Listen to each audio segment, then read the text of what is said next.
Okay, I cut a hole in a piece of plywood here. This is to simulate the cutout in the deck opening that your hatch frame would slide into from above. And then so this would be the ceiling of the inside of your boat. Here's the hatch trim. I painted it red. This is one I made, one of the first ones I made when I was just trying to figure it out.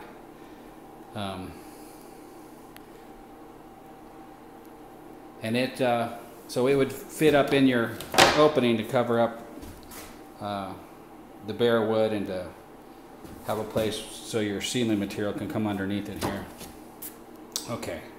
All right, I'm going to set this down for a second and attach this thing so I can flip it over.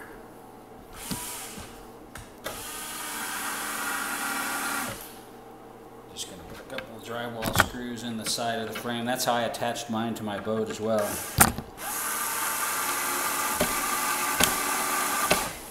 Some small stainless steel screws. Okay.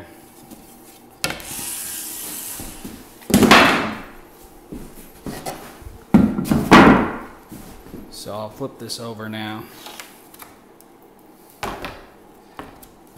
Now, the reason I'm flipping it over is because now instead of the hatch trim, I want this to simulate now your hatch frame sticking down inside of your boat. Okay. Now you can see the plywood I use isn't as thick as the deck, so that frame's sticking out there. So I'm going to put this 2x4 up against there to kind of simulate a thicker deck. So now what I want you to imagine is this is your hatch frame sticking inside your boat. That way is to the sky. This way is heading towards the floor of your boat. And this, okay, you can kind of see it there. Okay. So this represents now not the hatch trim that I'm going to make for you, but the hatch frame inside your boat coming down towards your floor. And then at some point, the deck core is exposed. This dimension right here. Now that's going to vary all the way around. Well, it's going to vary on the fore and aft part of the trim because of the camber in the deck along. So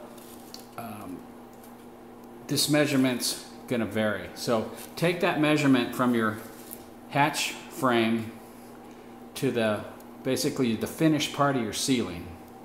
Now if it's the foam back fabric that you're going to use, we want to simulate squishing it down so that it's a nice fit all the way across the face, and the foam will fill up the difference caused by the camber.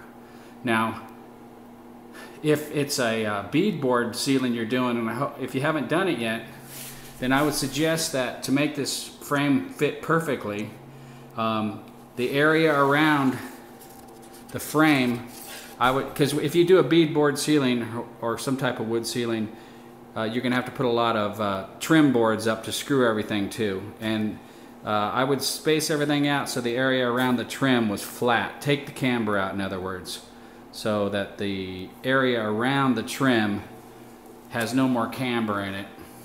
The ceiling has no more camber, and then that way going back here, and this is now simulating the trim piece, the beauty piece. It will fit tightly against whatever ceiling you have, and there won't be a gap like there would be due to the camber. It'd be tight on the fore and aft ends. It would be tight here. And this board actually has a little bit of camber to it, so there would be a space in there that you couldn't take up. And I haven't figured out a way to make a trim ring that has camber in it in this dimension, anyways. So if you're doing beadboard, just space it all out so that it's flat around the opening. If it's fabric, that's good. The ones I installed on my boat that were fabric, the fabric filled in nicely so that it looked good. So I need this dimension right here all the way around. You can just mark fore, aft, and port and starboard, but port and starboard should be pretty much the same because there's no camber over there. So that's one dimension I need. Now, looking at this piece again as if it's like we just were, like it's the red part is your hatch frame coming down inside your boat. We want that trim basically to match in line with this. Mine was my trim, my hatch frame was a 1/4 inch thick, so I used a 1/4 inch thick material to make the trim ring with. So in other words, let me grab a little board real quick right here. This is that mahogany I was telling you about.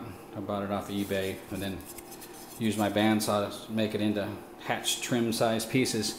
So again, this is all upside down. This is the ceiling of your boat. This is your hatch frame, not the trim coming in. Well, let's go back to this view with the extra thickness on there. And then your beauty ring is going to come in there like that. And we want that beauty ring to line up with the hatch trim ring, like that. So the pattern that I needs to basically simulate the outside. Would that be right? Yeah, this would be the inside of your hatch frame.